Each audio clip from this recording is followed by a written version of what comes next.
Last season, it was almost as if December 10th and March 26th were the same day, with a snow-filled blur of a dream passing in the time between. I had a hard time deciding where to start, so I guess I'll just start from the beginning. We got our chops in early December, touring around a few days and tiptoeing through the scraggle. We had record snowfall in our neck of the woods last year.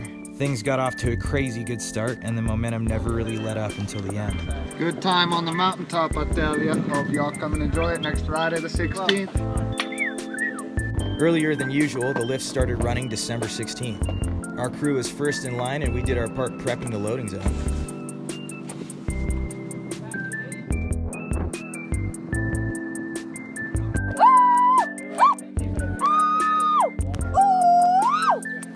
The stoke was running high.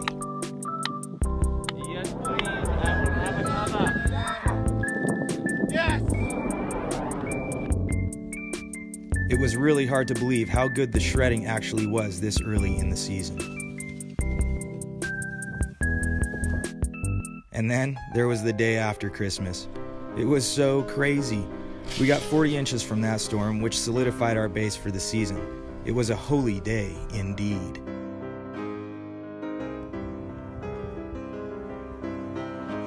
Yeah, buddy. Dude! Yeah! Our friend Blake in the Pebble Creek marketing department asked a few of us to hit the road for a video series which was to be called Pebble Goes To. Mama here. Hey! Our crew of 6 headed south toward Logan, Utah to start things off. At the Beaver.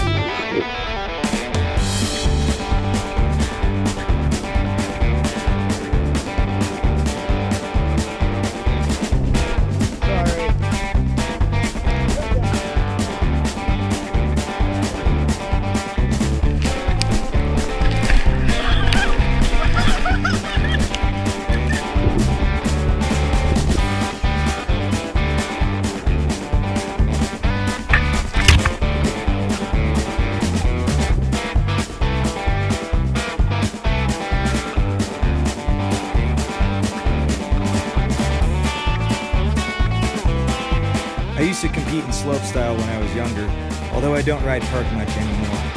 But it's always fun to get on a rail from time to time. And then, of course, Sander shows me up without even trying.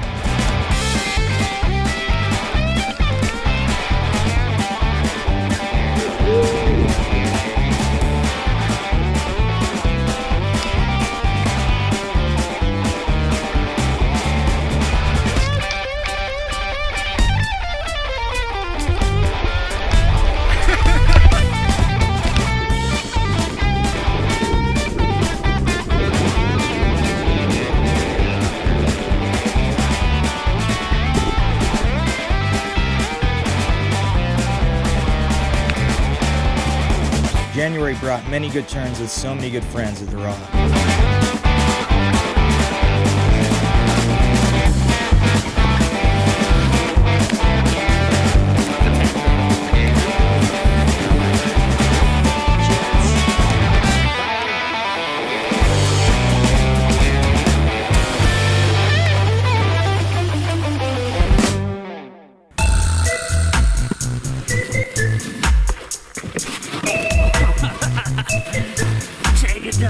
One of our favorite runs is the cat tracks, which we affectionately refer to as jib jamming. Even if it hasn't snowed in a few days, there's always some jibby fun to be had.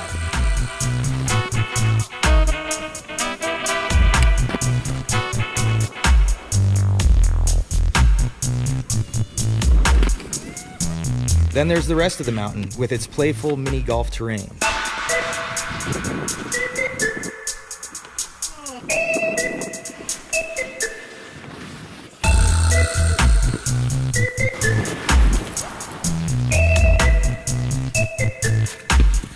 Oh, and we made sure to spend plenty of time skiing switch as well.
Nice work.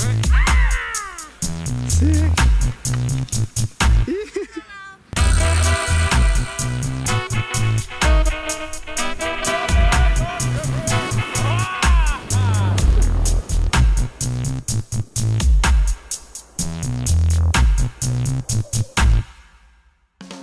The community connection is really one of the most enriching aspects of riding at Pebble Creek. All the homies hype the vibe on the daily, but there's nothing like good snow to get the stoke ripping.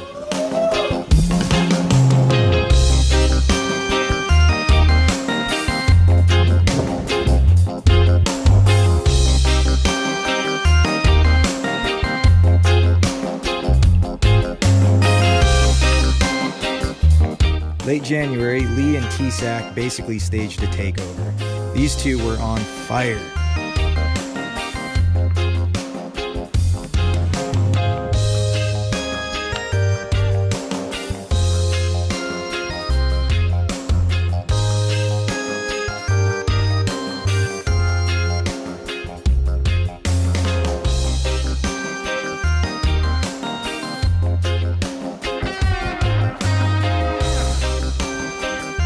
The juice is loose.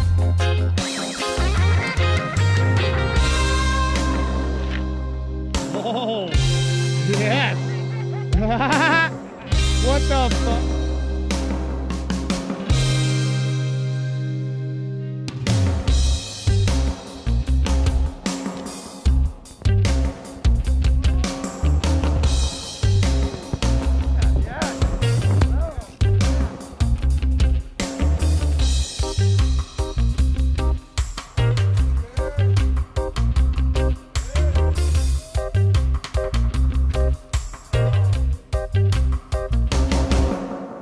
As a father, I couldn't have been more proud than I was the moment when my son Moses first skied from the top of the mountain on his own. I'm sure I'll be trying to keep up with him before I know it.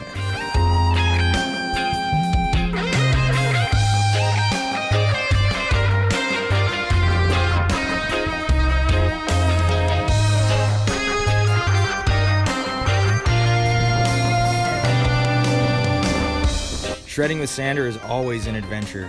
He is such a beast.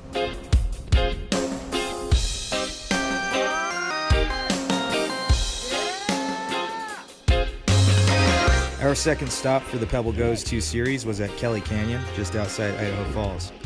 We got in a beautiful sunset shoot and some evening shredding under the lights.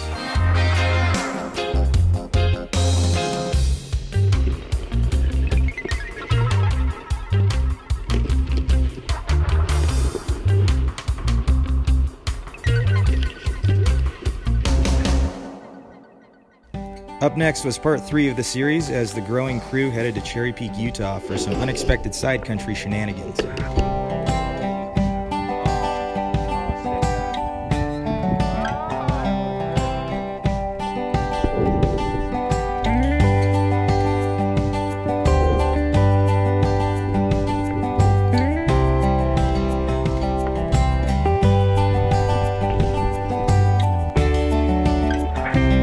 And then there was the time I tried to follow Sander's lead going over the fence at Pebble Creek. Whoops.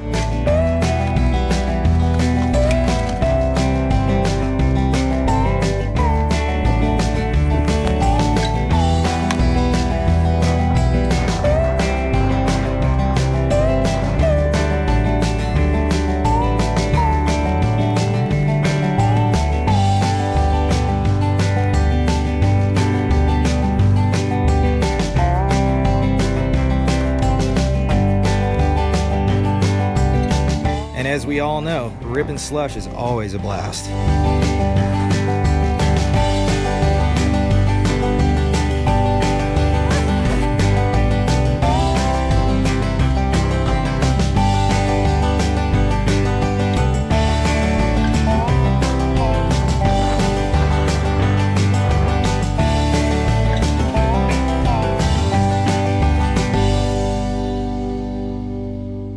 As as odd as it may sound, some of my very favorite skiing is in the faded, dirty lines of Pebble Creek. There's something so rewarding about finding a route down through the thinly covered crag. Yeah, bud.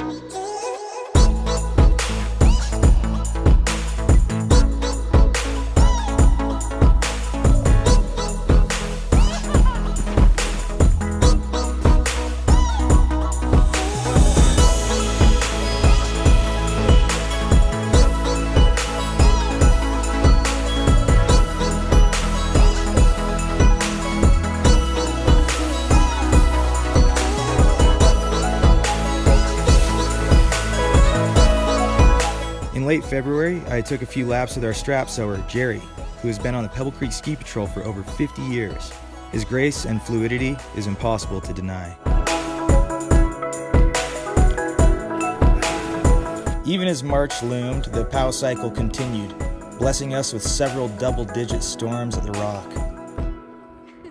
I found myself skiing with my old high school mentors, Andy Millward and TJ Budge. Yeah, Millward. Woo, buddy! Woo! Oh! You good? He's buried. What? You need one of us down there real quick?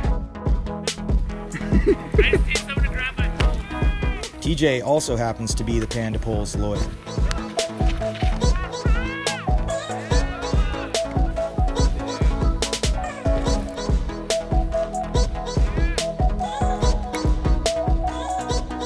And Andy's art studio happens to be in our world headquarters, the Panda Dojo.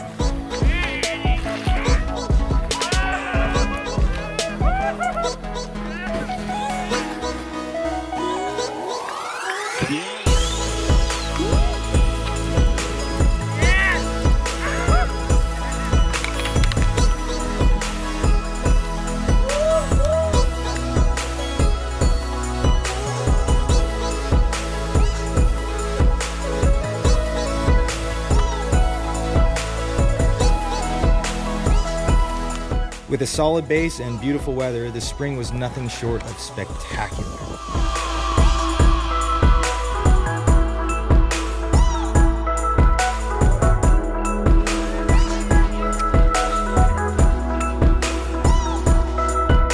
And per usual, we finished things off at the Rock with a traditional snowball party at the top of the Skyline lift on closing day.